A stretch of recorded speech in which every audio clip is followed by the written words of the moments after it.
Truth seekers, morning. Today I'm going to do something a little different. I'm going to switch it up and do some tech. Love tech, always been into tech. Spiritual, of course, is, the foundation, so I start there when I have a whole lot to get out. But now that I've done a little bit of that and the political and everything else, yada, yada, I like to go to tech. I think I have done like one other video on tech, which is pretty cool.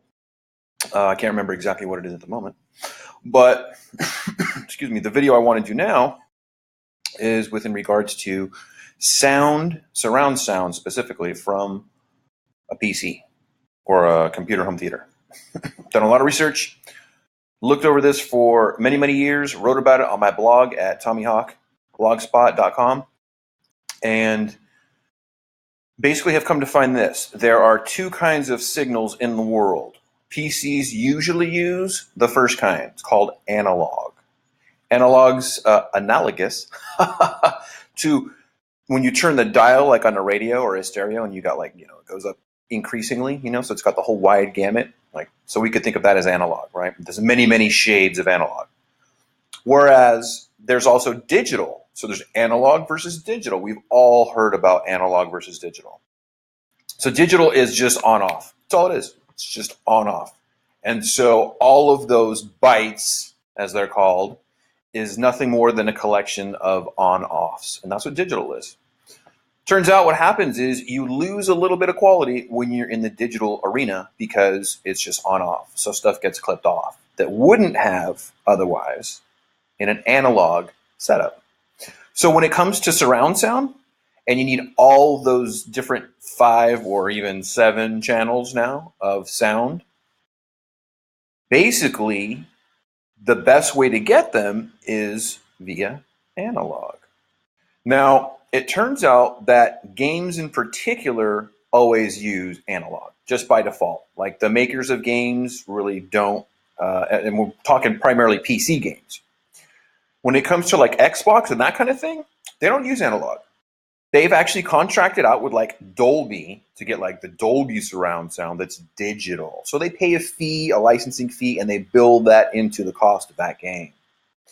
Those surround sound players, if we call them, the digital ones, basically have like your optical port, you plug in there, and then it gives you your surround sound. And it's awesome. It's great. It sounds wonderful. It sounds great for movies primarily, which is where it's used primarily. But in games, it is not. Like PC games primarily. So it turns out that if you want an Xbox game and you want surround sound, totally can do it digital wise with like any off the shelf, find at Walmart surround sound. But if you want to get the PC game sound to come through in surround sound, you're going to have to look for something with analog capabilities. Now, here's the part 2 to the whole story. Done a lot of research in my time for analog surround sound devices, and it turns out there are not many. The one that I've been using for a lot of years now is called the Logitech. Logitech is a company that makes lots of computer peripherals, crazy stuff that like you'd never think of. Very quite, forward thinking, very intelligent. The things that they create as peripherals for computers, but they're also even in the home theater space. Logitech makes a wonderful, another item I use of theirs quite a bit, Harmony Remote. Harmony Remote, so awesome.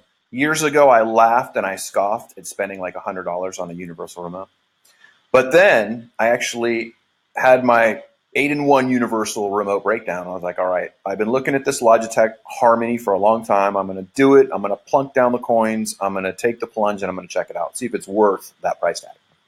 So I go and I buy one, and I swear to you now, it's been probably 7 or 8 years, and like I've written reviews on it, and I love it more than anything, and I could not imagine running my home theater without it.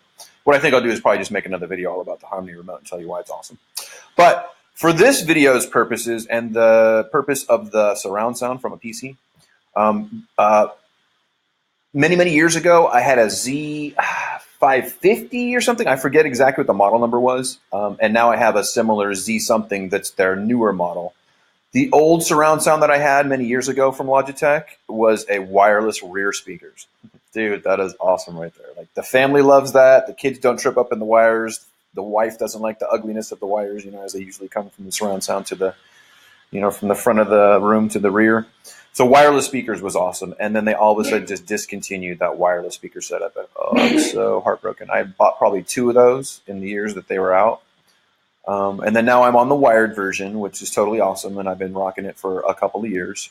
I had one breakdown on me, unfortunately, but I got it right at the end of the warranty period, so I got a new one.